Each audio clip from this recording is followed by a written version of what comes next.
Taking a knee is nothing foreign to Jim Mullendore. The watches and rings, you officiate for watches and rings. After officiating collegiately for nearly 3 decades with a stint in the pros, it's how most of them end, with a knee. Well, that's from the Orange Bowl, that one there. Knee-deep in controversy is nothing new either. When I did come home, came through the San Francisco airport, it was disgusting. It was 1971, home from 4 years overseas, 2 of them in the war zone of Vietnam. I had my uniform on, and it was called a baby killer, and I was spit on. A shock of disappointment. It happened quick. For a man who received the Purple Heart. We were swirling.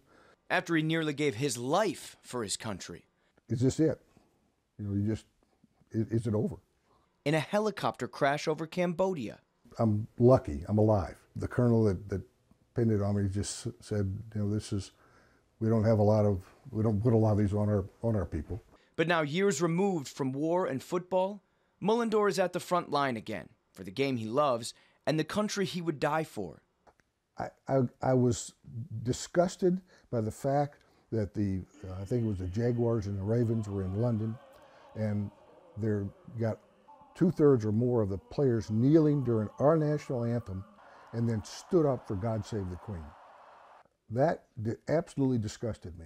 So this vet of the game and war did what most people do these days, something he had never actually done before.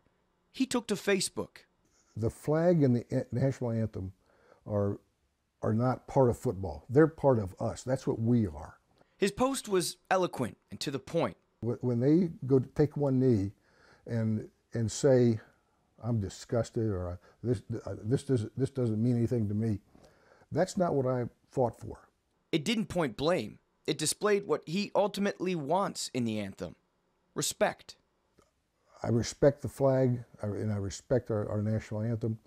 Well, what do you say to the people who say that's what you fought for? Was their right to do that? Well, there's no question they have a right to, under the First Amendment. What do you say to the people who watch this and say, well, Jim is missing the point? Well, they're entitled to their opinion. I don't have a problem with that.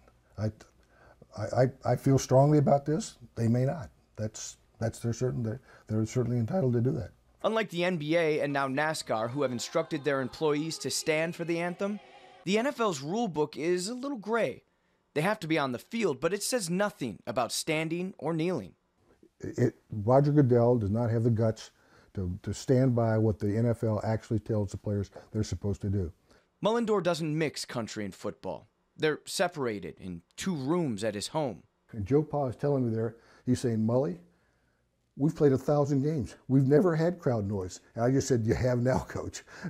So that's why he sent that picture to me. The difference, noticeable in his voice. That's an SKS. It's the rifle that the Viet Cong carried, and it was a long day in Cambodia. But on the front lines of football and flag, his tone is clear. It's football because of flag. Buy a billboard. Get a billboard. Set up a question and answer session. Call a meeting of police and provocateurs and say, let's talk this out. I don't agree with what you're doing, but don't denigrate the flag. Don't denigrate the flag. Casey Jones, 24 Hour News 8.